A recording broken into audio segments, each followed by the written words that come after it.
Here's your wrestling news for March 6, 2021. And your headlines for today include: SmackDown superstar returns after 3 months, gets completely buried. Current champion starts romance angle, plans for them to become a double champion? What are WWE thinking with their booking of Sami Zayn? Apollo Crews' new character gets taken to the next level. Huge celebration segment announced for Raw. Big E return confirmed after month-long injury. WWE announces another shocking rule for the superstars. AEW signs brand new talent. UFC name gets WWE tryout. WWE superstars getting fined for using common move. He's a real bully. 32-year WWE veteran lashes out at Vince McMahon. WWE fan finds one-of-a-kind piece of wrestling history at a thrift store. You need to apologize. Matt Cardona reveals how his smartphone got him in trouble with The Undertaker, and more. We are starting off today with SmackDown, and after months of being absent from TV, Buddy Murphy returned and quickly regretted it. During the show, Seth Rollins continued his feud with Cesaro, but during a promo was interrupted by the returning Murphy. Despite their feud last year, Murphy seems to have forgotten all that and offered his help to his old mentor with the Cesaro problem. As if Murphy running back to Rollins after 3 months wasn't embarrassing enough, Rollins turned Murphy down, saying he doesn't even need the former Cruiserweight and Raw Tag Team Champion. The burial of Murphy continued in the ring as he not only tapped in his match against the Swiss Cyborg, but Cesaro turned him around so he tapped facing Rollins, who was at ringside. For the past 3 months, Murphy hasn't exactly been subtle on Twitter, as he's made it clear he's unhappy with his lack of booking, but after what happened last night, perhaps it was better for him to not be on TV at all. This week's SmackDown also saw a huge collision between Shayna Baszler and Bianca Belair, but it may have also seen a new romance storyline teased for Nia Jax. After Reginald appeared during the Baszler-Belair match, the EST of WWE made it clear that the sommelier is Sasha Banks' problem, and when he tried to approach the boss backstage, he was vehemently rejected by the SmackDown Women's Champion. Afterwards, Reginald came across Baszler and Jax, with the latter telling the Queen of Spades that Reggie is kinda cute. We are not sure where this is heading, as perhaps Reggie will be a factor in the women's tag team title match at Fastlane, or perhaps Jax is looking to use the sommelier to get a shot at the SmackDown Women's Championship. Whatever the case, Reginald seems to be in the center of things, and with 3 superstars, Jax, Banks, and Carmella all connected to him, there's plenty of stories WWE could tell from here. Murphy may have had the worst night on SmackDown, but things weren't much better for Sami Zayn, who ended up losing to Angelo Dawkins. This came after King Corbin got the win over Montez Ford earlier in the night thanks to a little assistance from Zayn, but Corbin didn't return the favor later on. Though all 4 men involved did their job, that doesn't excuse the booking of Zayn, who seemed to be struggling in the match, and when he finally gained momentum, Ford's conversation ringside distracted him, something that shouldn't be happening to a 19-year wrestling veteran. In a sight we've seen plenty of times before, Zayn was quickly pinned and took another loss, followed by a few moments of Zayn being confused at the results. Though this routine is entertaining, it is getting old fast, as WWE doesn't seem to have any plans for the former Intercontinental Champion.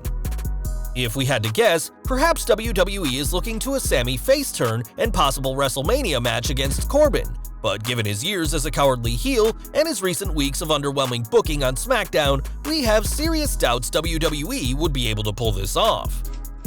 This week's show also saw another appearance by Apollo Crews, who showed that WWE is all in with his new character. After calling himself a real African American and touting his Nigerian heritage last week, Crews took things to the next level this week, bringing a spear to the ring as well as 2 bodyguards. Though Crews momentarily slipped into an African accent last week, he emphasized that accent this week, as he spoke about how he was once ashamed of his Nigerian royal heritage. Crews now fully embraces who he is and concluded his segment by demanding an Intercontinental title match at Big E. Though we expect that title match to happen, the real question is, how far is WWE willing to go with the new Apollo Crews? And whilst he has a newfound edge to his character, we simply need to see what plans the company has next for him. Over to Raw next, and a celebration is in store for next week's show. After Bobby Lashley's monumental WWE Championship victory, the Hurt Business will have a special celebration which was sold on SmackDown as the Almighty Championship Celebration. Lashley became a champion after helping The Miz become WWE Champion at Elimination Chamber, and though the A-lister did everything he could to avoid facing the Almighty, he was destroyed by Lashley in Raw's main event, losing by submission. With WrestleMania just 35 days away, it's very likely that Lashley will enter the show as WWE Champion, but he won't have to wait long for a celebration of his huge accomplishment. From one champion to another, as Intercontinental Champion Big E is returning next week. WWE announced that Big E will return on the March 12th edition of SmackDown after he was attacked by Apollo Crews, who threw him into the steel steps on the February 19th edition of the show. WWE reported that the former New Day star was out with a brachial plexus injury, whilst Fightful have noted that he hasn't been backstage at SmackDown, as he's at home selling his injuries. Since the attack, Crews has proclaimed himself as a real African American, and time will tell if he gets the Intercontinental Championship rematch he's been demanding. Between Raw, SmackDown, NXT, NXT UK, and 205 Live, WWE has probably the biggest wrestling roster on the planet, but there's a major issue with the talent. Compared to other promotions, WWE's roster is noticeably older than other programs, but now that could change. According to the Wrestling Observer newsletter, a new rule is in place that says that WWE will limit the wrestlers they sign who are over the age of 30, especially in NXT. It was added that they're willing to make a special exception if the right star comes around, like AJ Styles in 2016, but the wrestler must be an established star. We previously reported that this year's Men's Royal Rumble was the oldest match WWE have had, with just 2 of the 30 participants, Otis and Dominic Mysterio, under 30.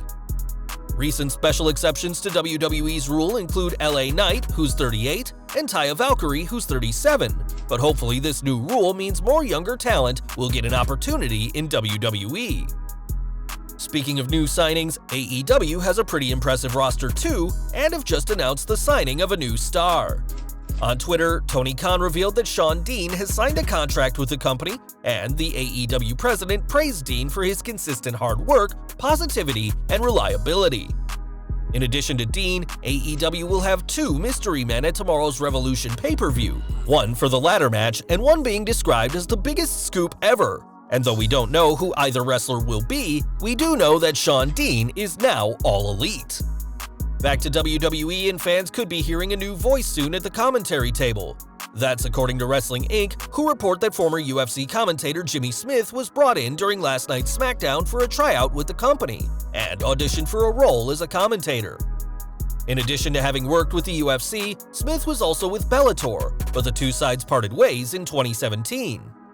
Smith also turned down an offer from Singapore-based One Championship in 2019 to sign with Invicta FC instead, though he may be calling a very different type of action soon enough. If you watch wrestling closely, you'll know about thigh slapping, and the debate over slapping the thigh to make an extra sound has been even more prevalent in recent years with the evolution of in-ring styles. Now that practice is coming to an end in WWE, as Dave Meltzer reported that WWE is blocking thigh slapping in matches, and are issuing fines to superstars caught doing so. Thigh slapping has been used for decades, as when wrestlers slap their thighs during kicks and strikes, the sound of the thigh slap makes the move sound more impactful. Meltzer added that WWE sent a memo around NXT about the rule, but he's not heard from people backstage about the new rule yet.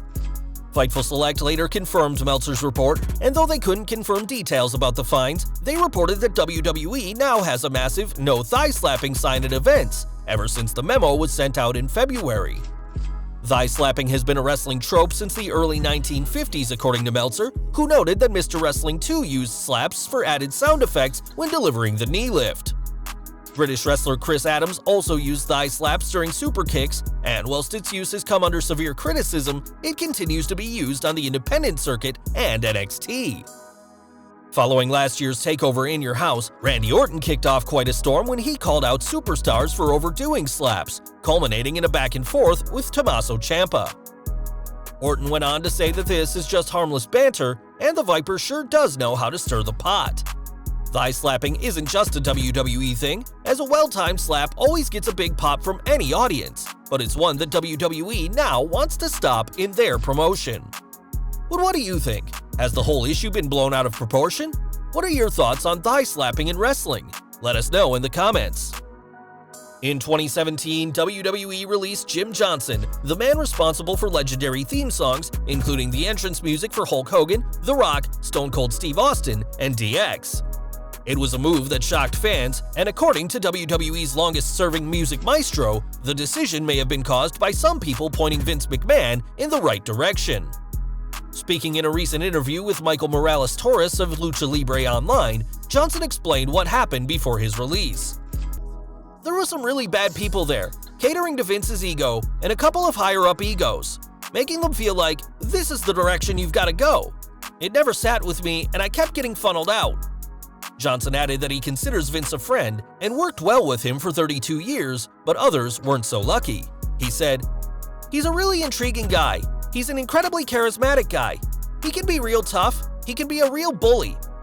Though he doesn't consider himself a wrestling fan, Johnston added that he would be open to creating more wrestling themes for WWE or other companies, and given his decades of creating some of the greatest themes ever, we believe any company would be lucky to have Jim Johnston. If you've gone to a thrift store, the best you can hope for is some old clothes or maybe some retro video games, but one wrestling fan had the find of a lifetime this week. On Reddit, the fan revealed that whilst in a thrift store in Florida, they came across a custom-made jacket designed for Vince McMahon himself. Given that the jacket was custom-made by Italian designer Ermenegildo Zegna, it's worth well over $2,000, but the fan only paid $45.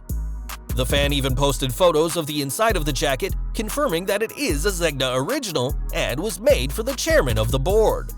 The jacket isn't just any jacket either, as it's seemingly the same one worn by the boss during the April 24, 2020 edition of SmackDown when he turned the lights off on the 25-year celebration of Triple H. How the jacket made its way to a thrift store in Florida is unclear, but with a reported net worth of $2 billion, we are sure McMahon can afford one jacket going through a thrift store. And we're ending today with Matt Cardona, who was with WWE for over 15 years, and not all of them were easy. In addition to being a jobber for years, the former Zack Ryder didn't have the easiest time backstage, and speaking on episode 3 of his recently revamped MC True Long Island Story, Cardona recalled when doing something as simple as being on his phone in 2008 got him in serious trouble. He said, "One time I got in trouble by The Undertaker for being on my cell phone. For those who don't know the story, it was overseas, we were in Mexico, I believe the main event is Vladimir Kozlov versus Triple H. This is like the last night of the tour, so how many times have I seen this match? All the boys are still watching the monitor, and Hawkins and I are on our phones. Hawkins claims he was just checking the time at this particular instance, but The Undertaker gives The Undertaker head snap. Basically, he says we were disrespectful for being on our phones, and he's pretty pissed. And I'm like, okay, this is The Undertaker, locker room leader, and he's pissed.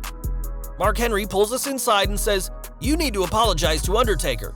So Hawkins and I, we pull Undertaker aside and we apologize. He's super cool about it, super cool because we were very respectful. He was super cool, but he was like, you really need to apologize to the guys in the main event. Okay, so we'll apologize to Vladimir Kozlov, which I don't even know if we did.